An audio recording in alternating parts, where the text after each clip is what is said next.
Ako po si Father Ian de la Cruz, kaupo niyo sa Nina, Padumdum Season 2, serye sa online recollection, paghurup-hurup para sa mas batenyo sa sulod sa Semana Santa.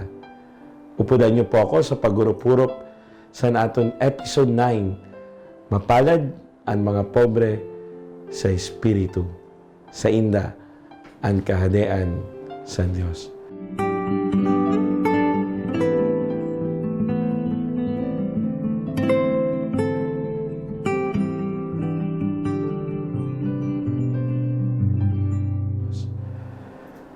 Sabi ni Santa Teresa de Lisieux, para maging malipay, duha lang ang kaipuhan mo. Palanggaw ng Diyos, kag maging pobre sa tubangan niya. Mga kimanghudan, matahong na purupurupan naton ang sulod san Beatitudes. Ini na mga sormato ni Jesus na magapatalubo san usan na kalag, san usan na misyonero na kalag. So, usan na kalag para maghimo sa mga maayo, para sa iya paglakaton, pakadto, manggayod sa kadean sa Diyos, sa iya pagsunod kan Kristo. Ang pagiging pobre sa Espiritu, ginbutang ni Jesus sa pinakauna sa iya pagtukdo kung paano siya na tao maging malipay. Sabi sa kadamuan ng mga teologo, ang primero, naging sabi ni Jesus, ang kapobrehan sa Espiritu, amo ang pinakauna na requirement, pinakauna na kinahanglan naton para masunod, para mahimo, o para makasulod sa iba pa na mga kaugalian na sangkap na labi-labi pakadto sa tunay na kasadyaan sa Diyos. Focus to neoma. Amin yan Grego san mapalad sa Espiritu. Ang pobre sa Espiritu. Gina-translate ini, pwede sa duha na bagay. Pwede natin sabihon, ang may puso na kaparehasan pobre. Ang may kalag na pobre. Malisod naton isip-isipon, paano naging kapobrehan, naging kasadya sang kadamuan. Sa tunga saan aton nababatsagan na malain-lain na klase sa inustisya, sa kawaranon, sa sosyedad na pagataman, sa mga kawaranon na basic na kaipuhan sa tao na dapat naton labanan. Kaya nano, kainisin ng mga negatibo na klase o pagkaisipan o konsepto sa kapobrehan. Ang pagiging pobre sa Espiritu na ngaipo sa aton sa pagsabot na dili naton makukuha lang sa simple na realidad sa kakulangan sa material. Ang pagiging pobre sa Espiritu naghatag sa aton nagamolde sa aton para ang puso tunay na maging tapat, tunay na makamtan ang libertad, tunay na maglupad pakadto sa pagkilala kag pagpalangga sa Dios. Makimanghudan, sa damo na beses, pag ginasabihan ano sa na tao na pobre, nakikita nato na niya kawaranon. Nakikita nato na kalisudan sa nusad na tao na wara-wara. Batsang naton sa aton pagkita sa usad na tao na wara-wara. Pero hindi rin natin nakikita ang sulod sa kawaranon. Katahom isipon, ang sabi ni Santa Teresa de Lisieux, na sa sulod sa kawaranon at dito nabibilin ang kausad-usadi na tiwala. Kunan buhay wara-wara na, diin kita makatiwala, diin kita makakapit, diin kita mangayo sa kusog. Kung wara-wara, sa Diyos lang ang tunay na handom kag ginabilin na yaman sa aton puso. Amin ni ang disposisyon sa kapobrehan sa Espiritu. Kag sabi naton, anusan na tao na pobre, igwasan kompleto na libertad. Libertad para himuon ang tanan kag ihatag ang tanan. Katahong ini isip-isipon na dinamismo sa kapobrehan. Himuon ang tanan, may libertad ka na himuon ang tanan to do everything freely, but also to give everything freely. Inindis dinamismo sa pagkamuot, irugman sini. Handa ka na ibigay ang lahat sa iyong minamahal, pero handa ka rin gawin ang lahat para sa iyong minamahal. Poor and love. Dinamismo sa kalipayan. Amin yung dinamismo ni Jesus. Siya na pinili maging pobre para kita maging mayaman. Siya na maski turugan, maski ulunan sa iya ulo, wara. Sabi sa scriptures, in uncomplaining poverty, He accepted. He gave up everything. Hinatag niya ang tanan. Kag sa paghatag niya sa tanan, hinimo niya ang tanan. When one is poor, pag ang usa na tao pobre, he can give everything. Amazing. When you have nothing, that's the time that you can give everything. Because when you have nothing, you can only have God. Diyos lang ang pwede mo makuha. Kag-amo lang yun ang pwede mo ikahatag. Pero kung Diyos ang pwede mo ikahatag, ikakahatag mo na ang tanan. Makimangudan, hurupurupan naton ini sa sulod sa ni na episode. Sa sulod sa Old Testament, nakita naton ang dalagan sa nina termino. Sa Hebrew, may ginatawag na anawim. Singular, anav. Ini siya nag-expressar sa tulong na klase sa halos the same na realidad, parehas na realidad, pero tulong na termino. Kapobrehan, poverty, kaupo dito ang meekness, kayuhan, and humility. Poverty, humility, and meekness. These are the components ng ginatawag natin mga pobre sa mata sa Diyos.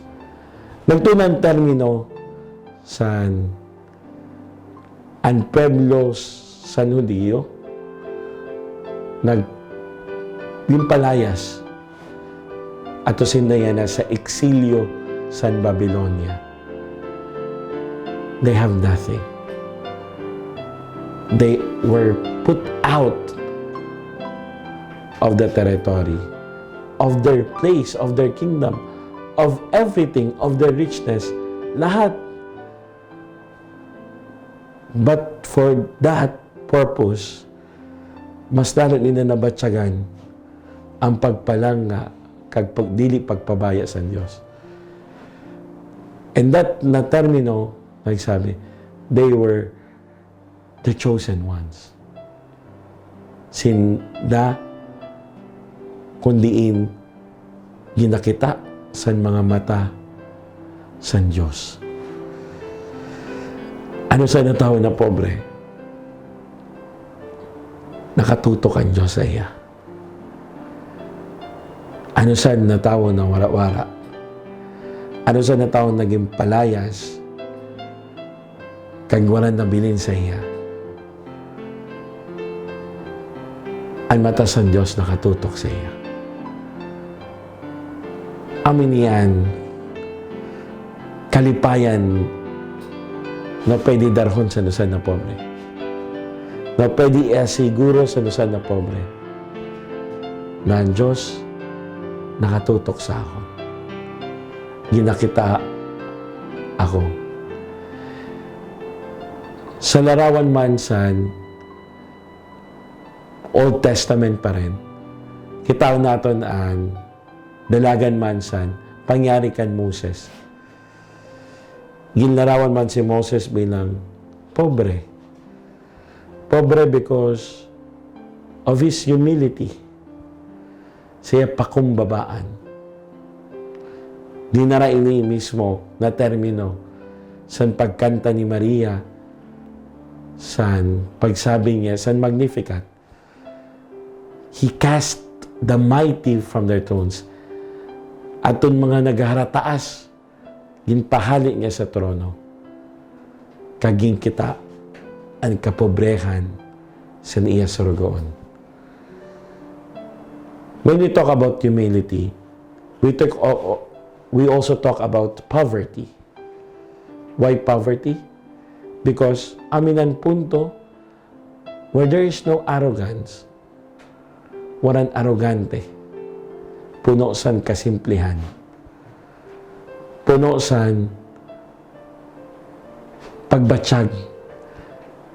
Pagbatsyag na nagasabi, you feel as if you feel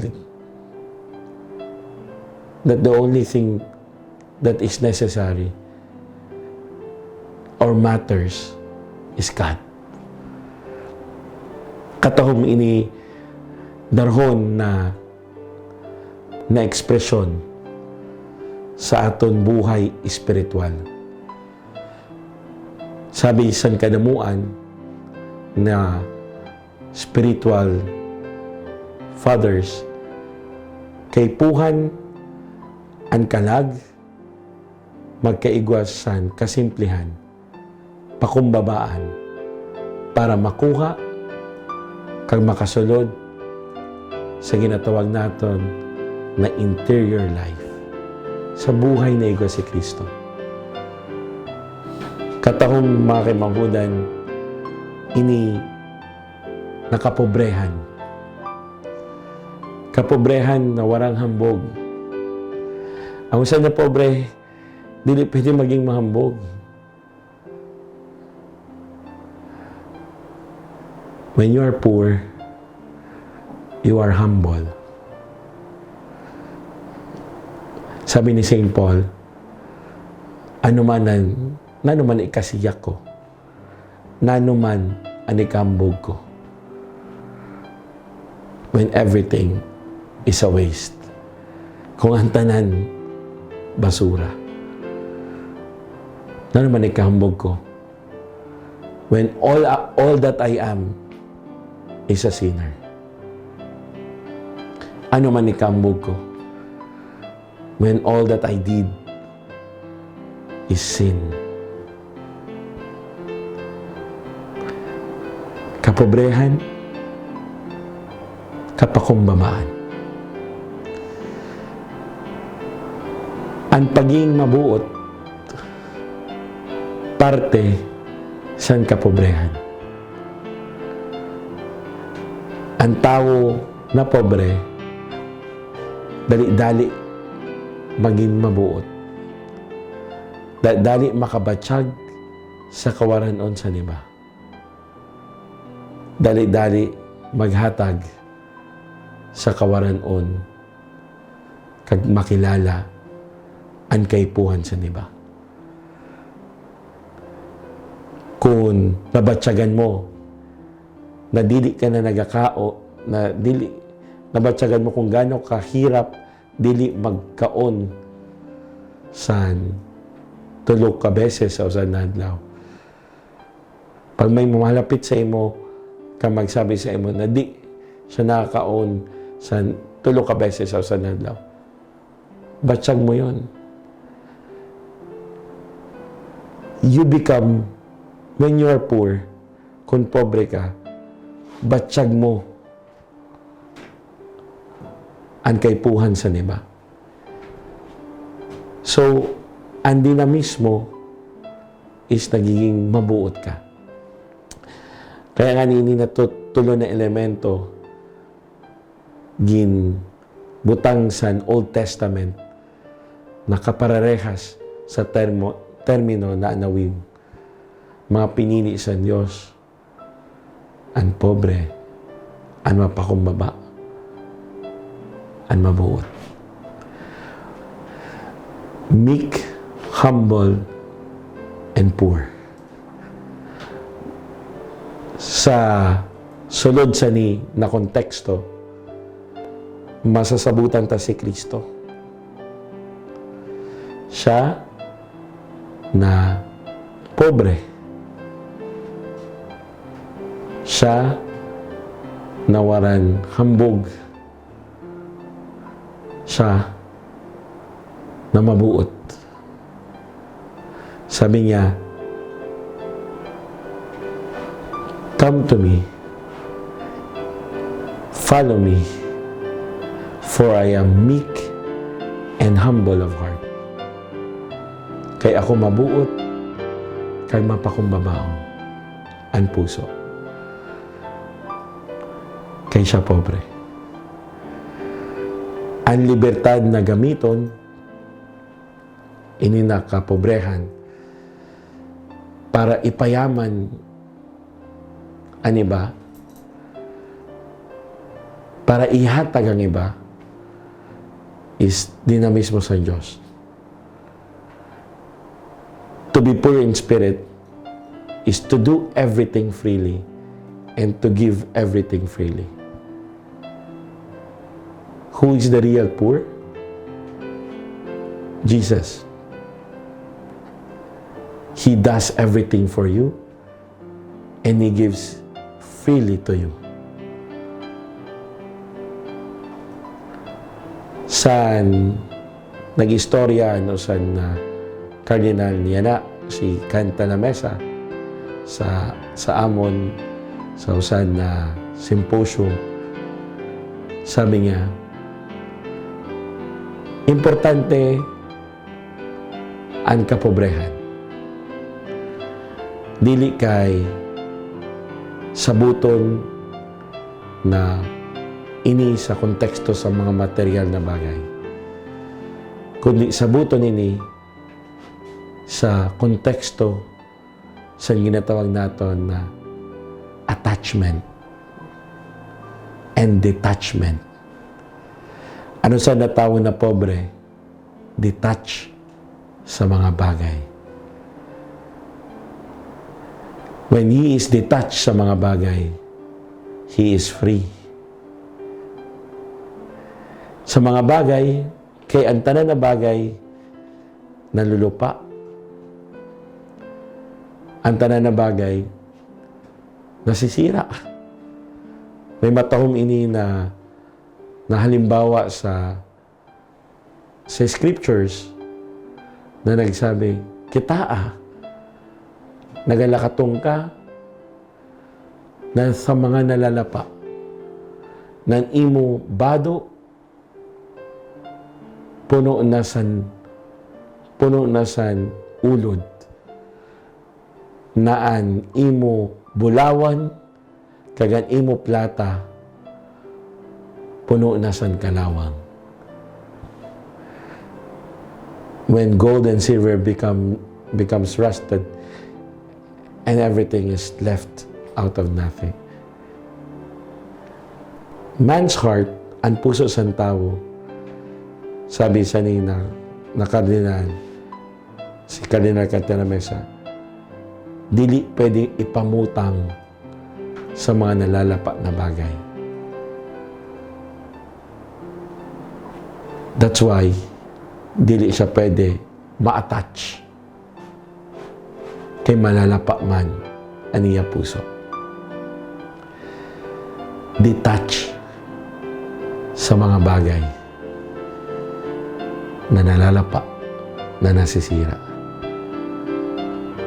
na ginakalawang. And attach ourselves to the only one that we need. Ang kausadasadi na kaipuhan, ang tanging yaman na amo ang Diyos sa buhay ta. Amin ni makimanghudan ang kapobrehan sa Espiritu.